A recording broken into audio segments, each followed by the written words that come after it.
you got me. there. You need the diesel. Ven-Allen would be. Oh, you can't have him. That's the diesel right there.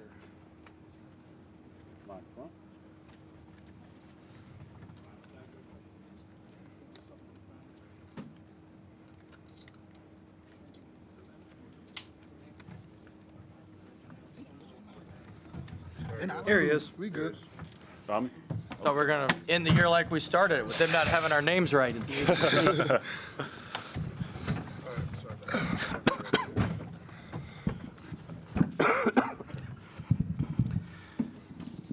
Oh, you want me to go? Yeah. Good win. I mean, look, we had to find a way to win today. We had 6 guys in double figures, shot the ball well, so it was much needed.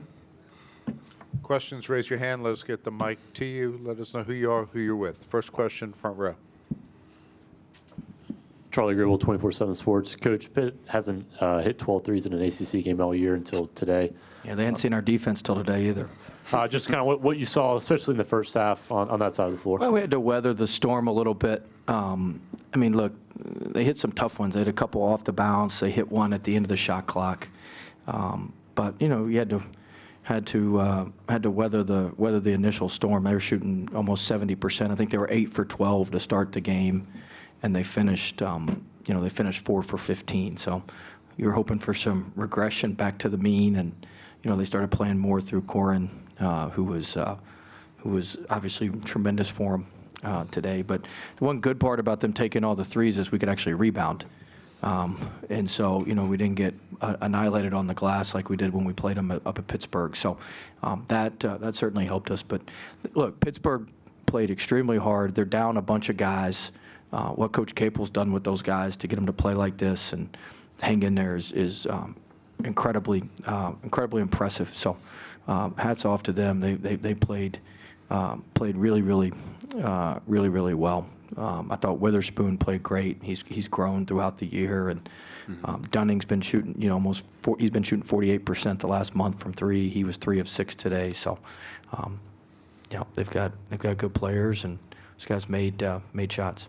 Question for the players first, please.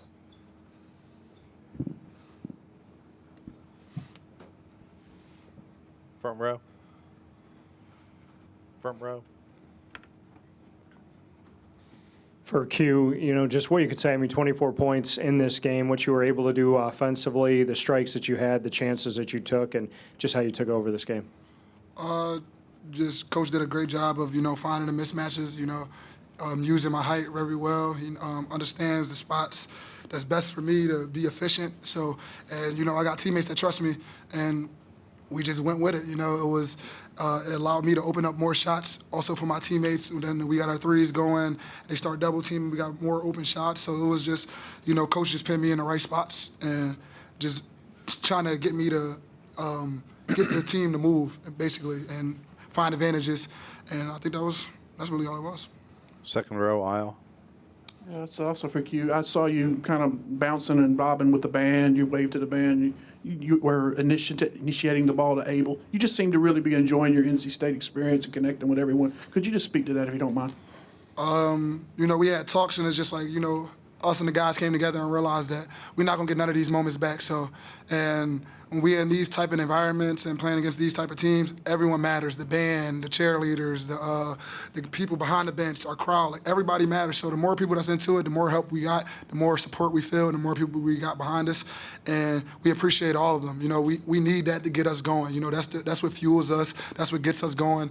And then also it just makes us feel comfortable in these type of environments. Pitt's a tough team, like a real physical. If you've seen how they were playing yesterday, even today, they're a physical, tough team. So, having a little support, a lot of support today was amazing. It's just, it makes everything easier. Middle of the room. Bob Holliday, WRL.com. Question for Ven-Allen. You forced more turnovers in the second half, but you had Pitt in the bonus by like the 12-minute mark, and you yourself were in deep foul trouble. How important is it to play Virginia with its size without fouling? Yeah, I think we just got to stay composed on defense. Just try to guard without fouling. I know that coach emphasized our hand activity and just being a little bit more aggressive on defense because he feel like guys kind of blow past us, being able to get easy buckets.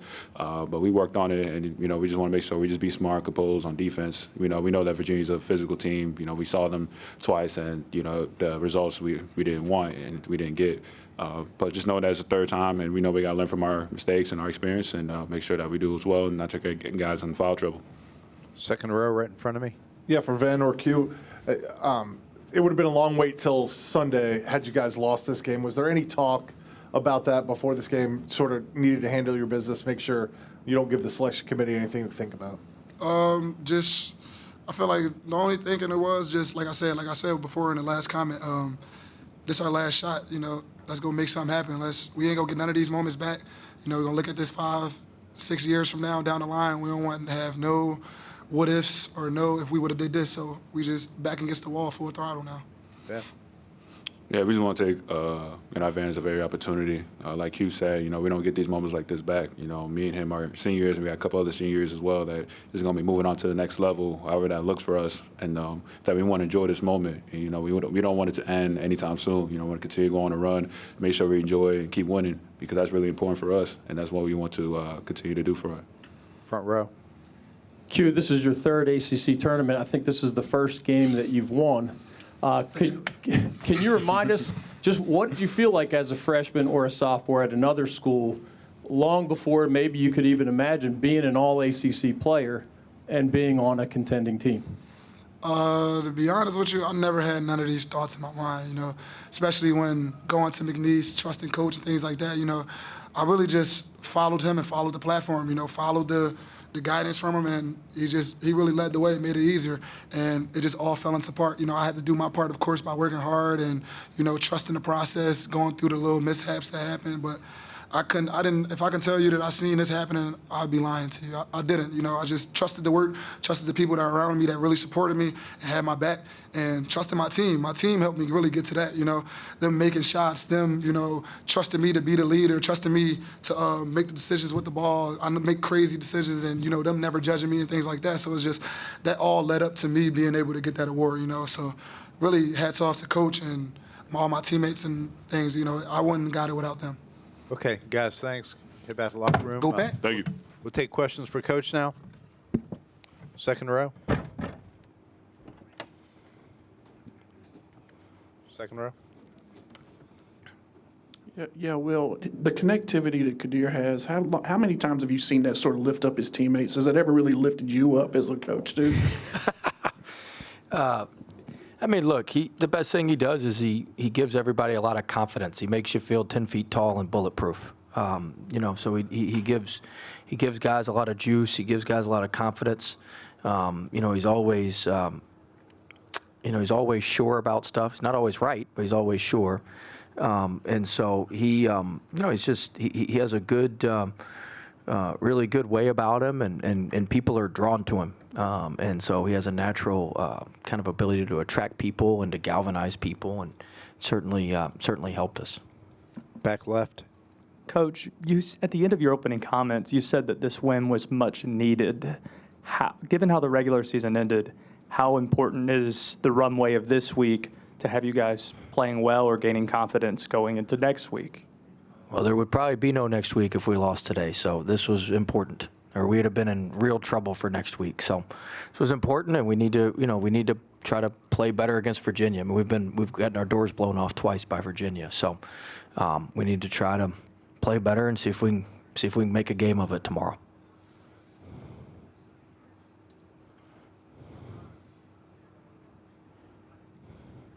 Coach, Scott Fowler from the Charlotte Observer. Can you talk a little bit more about that matchup against Virginia? What happened the first couple of times and what you want I'm trying to enjoy this win. Why do you want to talk about that? I mean, look, they're massive. They've blocked a ton of our shots in both games.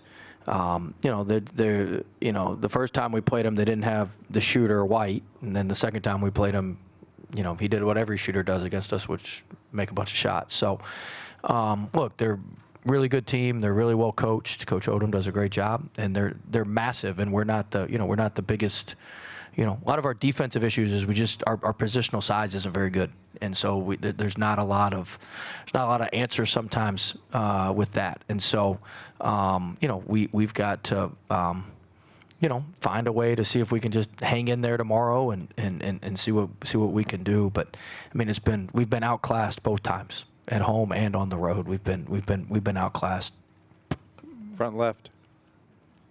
Coach Dan Tortora, wakeupcalldt.com. You chose Q through the transfer portal not once but twice. Obviously, he came with you at came to McNeese and then went with you to NC State. What is it about the evolution of his game that's really stood out to you on how he's grown on and off the court? Well, I think he's playing a lot better on the court because he's become a lot. Look, how you do. How you do anything's how you do everything. And so he's tightened his life up off the court, which has allowed him to tighten his game up on the court. Everything was loose. That's why, that's why he left Syracuse. When you say, I chose him at McNeese. I mean, look, there weren't a lot of options for him. I was like last chance you down there. So, hey, we took him and he, he's matured. You got to give him a ton of credit. You got to give him all the credit. He's wanted to change his ways. And look, is he perfect? No, but he's a lot better than he was, and I'm very, very proud. I don't know if we've had a player in our program over all my years, maybe one or two others I can think of that have shown the growth that he's shown on and off the court. And so, I'm very, very proud of him. Last question, second row. Yeah, well, Brian Murphy with WRL. You mentioned there might not have been a next week had you lost this one. Do you feel now that you've done enough and that the case is kind of settled? You never know. You never know. But I mean, look, our metrics are really good. Everything's really good. I mean, we needed to avoid a tough loss today on top of some of the other ones. I mean, certainly I'd like to have a couple more wins. We're 2-5 in one possession games, which is terrible coaching on my part when you only win 2 out of 7. You're 2-5. But I mean, look, we're not going to take anything for granted. We're going to put everything we got into seeing if we can find a way to, to chip away at Virginia tomorrow and see if we can hang in there for a little bit and see what happens. But I think, with our quad 1 and quad 2 wins, I mean, I know teams with our profile make it about 90% of the time. So I feel pretty good. I would not want to risk it, by losing today. Okay, thanks, Coach. All right, See you thank you. tomorrow. Both locker